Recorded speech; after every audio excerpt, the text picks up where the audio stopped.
گویا کہ اس کی آنکھوں کو ایک جگہ کیل کی طرح ٹھوک دیا گیا ہے۔ اور ماہرین حیوانات کا کہنا ہے کہ اگر سانپ کی آنکھ نکال دی جائے تو وہ دوبارہ پیدا ہو جاتی ہے۔ اسی طرح اگر سانپ کے دانت توڑ دیے جائیں یا اس کی دم کاٹ دی جائے تو وہ دوبارہ نکل آتی ہے۔ اور سانپ کی ایک عجیب و غریب عادت یہ ہے کہ وہ برہنہ مرد سے بھاگتا ہے اور آگ سے سانپ کو فرحت یعنی کہ راحت محسوس ہوتی ہے۔ اور اگر سانپ کو گھوڑے کے پسینے سے تر کیا ہوا کوڑا مارا جائے تو سانپ فوراً ہلاک ہو جاتا ہے، لیکن اگر سانپ کو ذبح کر کے چھوڑ دیا جائے تو یہ عرصہ دراز تک زندہ رہتا ہے، اس کی موت واقع نہیں ہوتی۔ اور بعض اوقات جب سانپ اندھا ہو جاتا ہے یا بعض اوقات یہ ایک لمبے عرصے تک زمین کے نیچے چھپا رہتا ہے، اور جب یہ زمین سے نکلتا ہے تو اس کو کچھ دکھائی نہیں دیتا، اس لیے سانپ سونف کو ڈھونڈ کر اس کے پتوں سے اپنی آنکھوں کو مس کرتا ہے تو اس کی بینائی واپس آ جاتی ہے۔ پس پاک ہے وہ ذات جو کہ آزماتا بھی ہے اور ہدایت بھی دیتا ہے۔ پیارے دوستو، زمین پر کوئی حیوان ایسا نہیں ہے جس کا جسم سانپ کے جسم کی طرح مضبوط ہو، چنانچہ جب سانپ کسی سوراخ میں یا بل میں اپنا سینہ داخل کر دے تو طاقتور سے طاقتور انسان بھی اس کو سوراخ سے نہیں نکال سکتا، بلکہ اکثر ایسا ہوتا ہے کہ سانپ درمیان سے ٹوٹ جاتا ہے لیکن باہر نہیں نکلتا۔ حالانکہ نہ تو سانپ کے ناخن ہوتے ہیں اور نہ ہی پاؤں جن سے یہ مدد حاصل کر سکے۔ سانپ کی کمر کی یہ قوت اس کی پسلیوں کی وجہ سے ہوتی ہے۔ سانپ کی 30 پسلیاں ہوتی ہیں، چنانچہ جب سانپ چلتا ہے تو اس کے جوڑ ایک دوسرے میں ایسے پیوست ہو جاتے ہیں کہ پھر اس کی مرضی کے بغیر الگ نہیں ہو سکتے، چاہے کتنا ہی کوئی زور کیوں نہ لگا لے۔ سانپ طبعاً اور اصلاً آبی جانور ہے، لیکن خشکی میں پیدا ہونے والا سانپ بھی پانی میں رہ سکتا ہے، اور اسی طرح پانی میں پیدا ہونے والا سانپ خشکی میں بھی زندہ رہ سکتا ہے۔ امام جاحظ رحمۃ اللہ تعالی علیہ فرماتے ہیں کہ زہر کے اعتبار سے سانپ کی 3 قسمیں ہیں۔ پہلی قسم کے سانپ ثعبان، افعی اور ہندی ہیں، جن کے کاٹنے پر کوئی بھی دوائی اثر نہیں کرتی اور کوئی بھی دوا فائدہ نہیں دیتی۔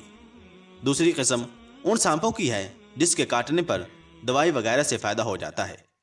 اور ان 2 اقسام کے علاوہ جتنے بھی سانپ ہیں، ان کا ڈسا ہوا انسان صرف دہشت سے مرتا ہے، جیسا کہ اکثر مشاہدہ کیا گیا ہے، کیونکہ دہشت کی وجہ سے انسانی بدن کے تمام مسامات کھل جاتے ہیں، جس کی وجہ سے زہر آسانی کے ساتھ جسم کے اندر سرایت کر جاتا ہے۔ اگر شخص دہشت نہ کھائے بلکہ اپنے آپ کو نارمل رکھے تو وہ شخص بچ سکتا ہے۔ اور سانپوں کی اقسام کے حوالے سے ماہرین حیوانات کا کہنا ہے کہ بعض سانپ چت کبرے ہوتے ہیں، ان کے بدن پر سفید اور سیاہ نقطے ہوتے ہیں، اور اس قسم کا سانپ چتکوریا سانپوں میں سب سے زیادہ خبیث ہوتا ہے۔ اور سانپوں کی ایک قسم کا نام عربد ہے۔ اس قسم کے سانپ بہت بڑے بڑے ہوتے ہیں اور دوسرے سانپوں کو کھا جاتے ہیں، اور بعض سانپوں کے سر پر تاج بنا ہوتا ہے۔ اس قسم کا سانپ بہت زیادہ زہریلا ہوتا ہے۔ یہ سانپ جس جگہ سے گزرتا ہے اس کو جلا دیتا ہے، اور اس کی بل کے آس پاس کسی قسم کی ہریالی وغیرہ پیدا نہیں ہوتی، اور اگر کوئی پرندہ اس کی بل کے آس پاس سے گزرتا ہے تو وہیں گر کر ہلاک ہو جاتا ہے۔ نیز اگر کوئی حیوان اس قسم کے سانپ کے بل کے قریب سے گزرتا ہے تو اس کی موت واقع ہو جاتی ہے، اور اگر کوئی شکاری اس قسم کے سانپ پر تیر سے حملہ کرتا ہے تو یہ سانپ وہیں سے سوار کو اور اس کی سواری کو ہلاک کر دیتا ہے۔ اس لیے یہ تاثیر اس سانپ کی فنکار اور آواز میں ہے۔ چنانچہ ایک دفعہ ایک گھوڑ سوار نے اس قسم کے سانپ کو نیزے سے مارا تو گھوڑا اور سوار دونوں ہلاک ہو گئے۔ یہ سانپ ترکستان میں بکثرت پائے جاتے ہیں۔ اور سانپوں کی ایک قسم ابتر یعنی کہ دم کٹا ہے۔ اور سانپوں کے ان دونوں اقسام کے متعلق یعنی کہ دم کٹا ہوا اور جس کے سر پر تاج بنا ہوا آتا ہے، حضور نبی کریم صلی اللہ تعالی علیہ وسلم نے ارشاد فرمایا کہ ان دونوں قسم کے سانپوں کو قتل کر دو، کیونکہ ان کے دیکھنے سے بینائی ختم ہو جاتی ہے اور حملہ کا حمل گر جاتا ہے۔ بحوالہ امام بخاری اور امام مسلم۔ اور سانپوں کی ایک قسم کا نام ناظرہ ہے۔ جب انسان اس کی آواز سنتا ہے تو ہلاک ہو جاتا ہے۔ پیارے دوستو، اور سانپ کو جنت سے نکالے جانے سے متعلق روایت میں آتا ہے کہ جنت میں گھومنے پھرنے اور کھانے پینے کو بہت کچھ تھا، لیکن جنت میں اکیلے اور تنہا ہونے کی وجہ سے حضرت آدم علیہ السلام اداس رہتے تھے، تو اللہ تبارک و تعالی نے حضرت آدم علیہ السلام کی بائیں پسلی سے حضرت اماں حوا سلام اللہ علیہا کو پیدا کیا، اور یوں حضرت آدم علیہ السلام بی بی حوا کا ساتھ پا کر خوش ہو گئے، اور وہ دونوں جنت میں خوش رہنے لگے۔ اللہ تبارک و تعالی نے ان سے کہا کہ تم دونوں جنت میں جو چاہو کھاؤ پیو، گھومو پھرو، لیکن خبردار اس درخت کے قریب مت جانا اور نہ ہی اس کا کوئی پھل کھانا۔ اگر تم نے ایسا کیا تو تم ظالموں میں سے ہو جاؤ گے۔ سانپ اور مور بھی اس وقت جنت میں رہتے تھے اور وہ دونوں جنت سے باہر آئے جایا کرتے تھے۔ اس وقت سانپ کے پیر بھی تھے اور سانپ کے منہ سے ابرک کی طرح بہت اچھی خوشبو آیا کرتی تھی، اور مور آج جتنا بھی خوبصورت ہے وہ اس سے بھی کہیں زیادہ خوبصورت ہوا کرتا تھا جب وہ جنت میں رہا کرتا تھا۔ جب وہ جنت میں رہتا تھا تب مور کے پاؤں بھی بہت زیادہ خوبصورت تھے۔ ایک دن جب وہ دونوں جنت سے باہر آئے تو ان کی ملاقات شیطان سے ہوئی۔ شیطان نے ان دونوں سے کہا کہ مجھے بھی اپنے ساتھ جنت میں لے چلو۔ تو ان دونوں نے جواب دیا کہ ہمیں اللہ تبارک و تعالیٰ کا خوف ہے اور اس بات کا ڈر ہے کہ تمہیں اپنے ساتھ جنت میں لے جاتے ہوئے ہمیں کوئی دیکھ نہ لے، اس لیے ہم تمہیں اپنے ساتھ جنت میں نہیں لے جا سکتے۔ اس پر شیطان نے انہیں اپنی دوستی کا واسطہ دیا کہ ہم جنت میں ساتھ رہے ہیں، مجھے بھی جنت میں لے چلو۔ مور نہ مانا، لیکن شیطان نے ان کو دائمی زندگی کے خواب دکھائے، جس پر سانپ مان گیا، اور سانپ نے شیطان کو مشورہ دیا کہ تم میرے منہ میں بیٹھ جاؤ اور میں تمہیں جنت میں لے جا کر اگل دوں گا اور اس طرح تمہیں کوئی دیکھ نہیں سکے گا۔ خیر، سانپ نے شیطان کو منہ میں بٹھا کر جنت میں لے جا کر اگل دیا۔ اس طرح شیطان دوبارہ جنت میں داخل ہونے میں کامیاب ہو گیا۔ شیطان نے جنت میں حضرت آدم علیہ السلام اور بی بی حوا سلام اللہ علیہا سے ملاقات کی اور ان سے کہا کہ میں تمہارا خیر خواہ ہوں، تم نے جنت میں ابھی تک اس پھل کو کیوں نہیں کھایا؟ اس پر دونوں نے شیطان سے کہا کہ اللہ تبارک و تعالیٰ نے ہمیں اس درخت سے دور رہنے اور اس کا پھل کھانے سے منع کیا ہے، اس لیے ہم نے ابھی تک اس کو نہیں کھایا اور نہ ہی کھائیں گے۔ جب حضرت آدم علیہ السلام سو گئے تو شیطان حضرت اماں حوا کے پاس آیا اور انہیں بہکانے لگا کہ اللہ تبارک و تعالیٰ نے تمہیں پھل کھانے سے اس لیے منع کیا ہے کہ کہیں وہ پھل کھانے کے بعد تم نہ مرنے والے نہ بن جاؤ اور ہمیشہ کے لیے جنت میں رہنے لگو۔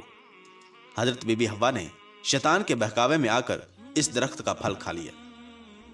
حضرت آدم علیہ السلام سو کر اٹھ گئے تو بی بی حوا سلام اللہ علیہا نے انہیں بھی اس درخت کا پھل کھانے پر مجبور کیا اور وہ پھل حضرت آدم علیہ السلام کو بھی کھلا دیا۔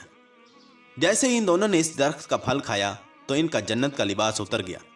تبھی اللہ تبارک و تعالیٰ نے ان دونوں سے کہا کہ میں نے تمہیں اس درخت کے پاس جانے اور اس کا پھل کھانے سے منع کیا تھا، لیکن تم دونوں نے میری بات نہ مان کر اور اس درخت کا پھل کھا کر اپنی جان پر ظلم کیا ہے۔ تبھی حضرت آدم علیہ السلام اور بی بی حوا سلام اللہ علیہا کو اپنی لغزش کا احساس ہوا اور انہوں نے اللہ تبارک و تعالیٰ سے معافی مانگی۔ اللہ تبارک و تعالیٰ نے انہیں معاف کر دیا اور ان دونوں کو جنت سے نکال کر زمین پر بھیج دیا اور فرمایا کہ زمین پر ایک خاص وقت تک تمہارا ٹھکانہ ہے اور تم زمین پر رہو گے۔ چنانچہ اللہ تبارک و تعالیٰ نے شیطان کو جنت میں لے کر آنے پر مور کی خوبصورتی چھین لی اور جن پیروں سے وہ شیطان کو جنت میں لے کر آیا تھا انہیں بدصورت بنا دیا، اور جس سانپ نے مور کو شیطان کی مدد کرنے کا مشورہ دیا تھا اللہ تبارک و تعالیٰ نے اس کے منہ سے ابرک کی خوشبو چھین لی اور سانپ کے منہ میں زہر بھر دیا اور سانپ کی ٹانگیں چھین کر مور اور سانپ کو جنت کی اس خوبصورت جگہ سے ہمیشہ ہمیشہ کے لیے نکال دیا۔ احوالہ کتاب تحفۃ العقول صفحہ نمبر 40۔ اور امام سہیلی سے مسعودی نے نقل کیا ہے کہ اللہ تبارک و تعالیٰ نے جب سانپ کو زمین پر اتارا تو سب سے پہلے اس کو سجستان میں اتارا، پس دیگر ممالک کی بنسبت سجستان میں سانپ بکثرت پائے جاتے ہیں، اور اگر عربد سانپ کی ایک قسم جو سانپوں کو کھا جاتی ہے اگر یہ نہ ہوتے تو سانپوں کی کثرت کی وجہ سے اہل سجستان نقل مکانی کر جاتے۔ اور حضرت کعب بن احبار رضی اللہ تعالیٰ عنہ فرماتے ہیں کہ اللہ تبارک و تعالیٰ نے سانپ کو اصفہان میں، ابلیس کو جدہ میں، حضرت حوا سلام اللہ علیہا کو عرفات میں اور حضرت آدم علیہ السلام کو جبل سراندیب میں اتارا۔ اور حضرت ابن عباس رضی اللہ تعالیٰ عنہ سے مروی ہے کہ جب حضرت نوح علیہ السلام نے کشتی پر تمام جانداروں کو سوار کیا تو سانپ اور بچھو حضرت نوح علیہ السلام کے پاس آئے اور ان سے عرض کرنے لگے، اے حضرت نوح علیہ السلام، ہم کو بھی کشتی پر سوار کر لیجئے۔ لیکن حضرت نوح علیہ السلام نے ان کو سوار ہونے سے منع فرما دیا اور کہا کہ تم تو انسانوں کے لیے تکلیف کا باعث ہو، اس لیے میں تم کو کشتی پر سوار نہیں کروں گا۔